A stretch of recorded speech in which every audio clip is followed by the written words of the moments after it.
Hello everyone, we're going to continue our discussion on beams in session number 12.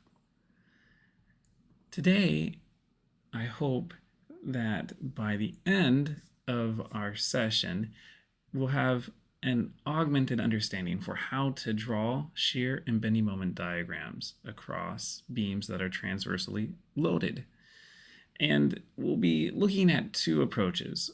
One, which is familiar to us based on our time studying statics, using equilibrium. And the other, we'll use differential and integral relationships, the which we actually covered in our last session on beams 1. Now, for our differential and integral relationships, we are going to want to relate the internal transverse shear force to the external distributed loads or forces, and we'll also want to be able to relate the internal transverse shear force to bending moments. So by the end of today's session, the idea or the kind of this goal would be to develop more or less an X-ray type of vision. So we can look at a beam or a transversely loaded beam out in the environment and kind of have an idea of what the bending moments and shear forces might be across that structure. This similar concept applies to the bars that we've covered and also the shafts that we've been using with torsion. So let's talk about an approach to beam bending problems based on the use of principles of equilibrium. And this approach comes from Crandall, Dahl, and Lardner, An Introduction to the Mechanics of Solids from 1999. And they suggest that we first create an idealized problem, or we create a model. And in many cases, we're going to be giving you this model, okay, for this class. But if you're an engineer and you're out in the open, you take a look at that tree and say, hey, there's a distributed load on that branch, and how's the bending force and the bending moment and the shear force varying across that member. So for today, let's just look at a simple case where we have a cantilevered beam with a load P on the end of it.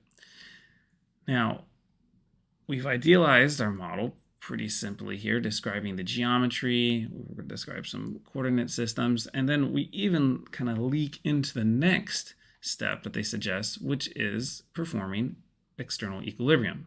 So we have our MR, reaction moment, and we have our force, and those are going to be counteracting or in equilibrium with the load P that we have. So when we perform our external equilibrium with beams, we're going to want to look at the summation of forces, set them equal to 0, and we're also going to want to look at the summation of moments. So here we have R and P as our two forces of interest, and for our summation of moments at a selected location, in this case O, we have MR and we have PL, right, as the distance that we're going across this entire beam to come up with an expression for what the reaction moment is for this location O at the wall, okay, which is just going to be equal to PL. The third step is to use method of sections. So we're going to look at internal equilibrium. So what do we do here? We take a cut and we do the application, or we apply Newton's second law again. So we have here a location that we're calling O at this side, and we have our reaction force that we calculated when we did external equilibrium. Now we draw our internal shear force and our internal bending moment.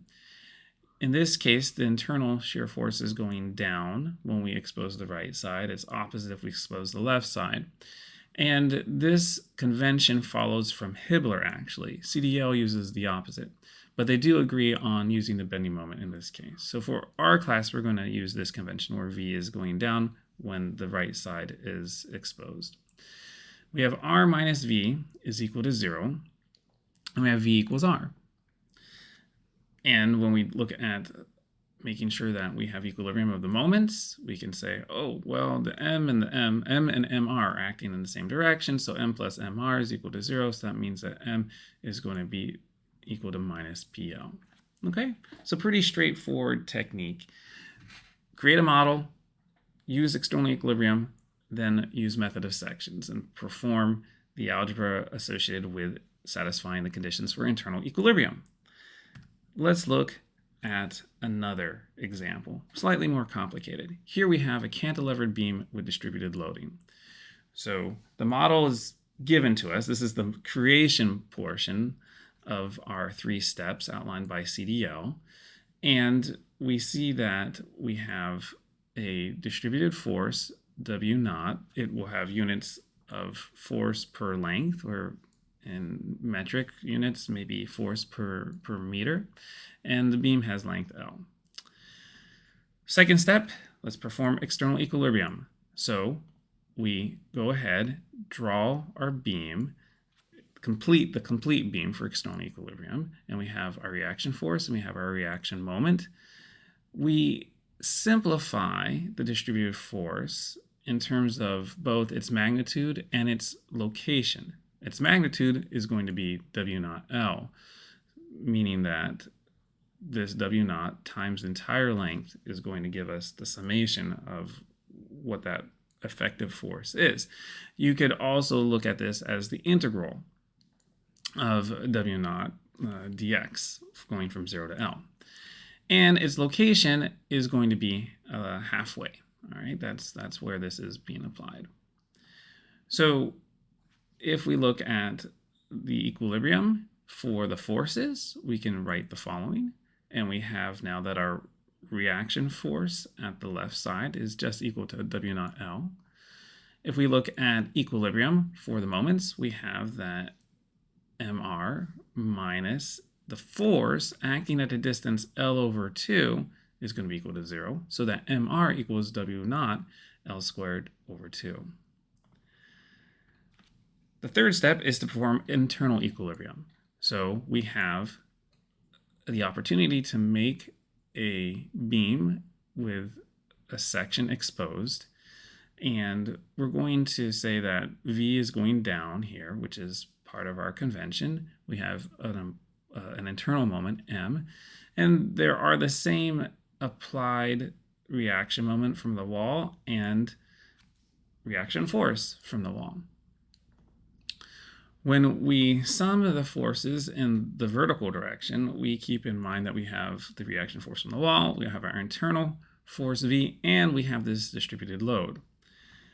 Now, the distributed load, as we saw before, it acts over a length. So in this case, when we did external equilibrium, we used the entire length, but in this case, we're just going to use the X length. Okay, so we're going from here to here. So if we increase the size of our section or decrease the size of our section, X is going to respond accordingly, and the amount of force that we're summing into our equilibrium will change.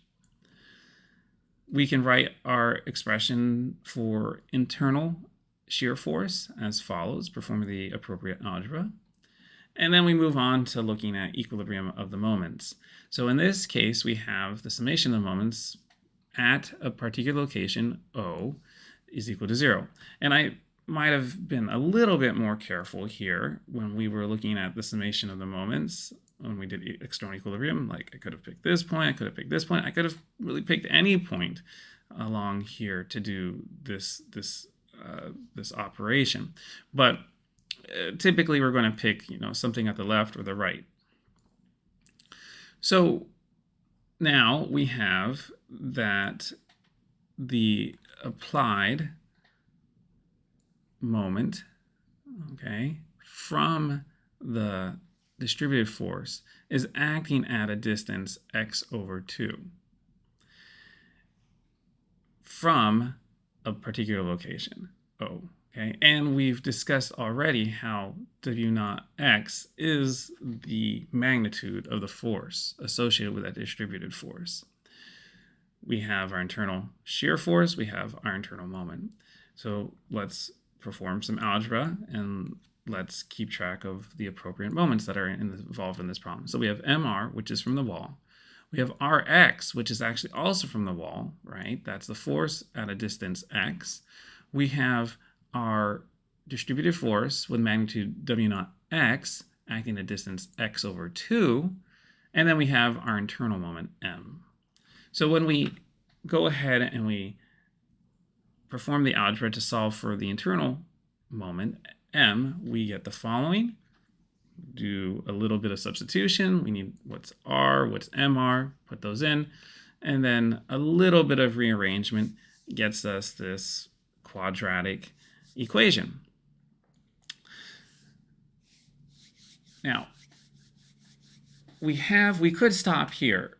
It is often, though, useful to graph or to plot the shear force and the bending moment. And we typically put a graph for the shear force on top, and so below we will end up putting a plot for the bending moment. And we align their longitudinal axes with each other. Okay, so we have v versus x.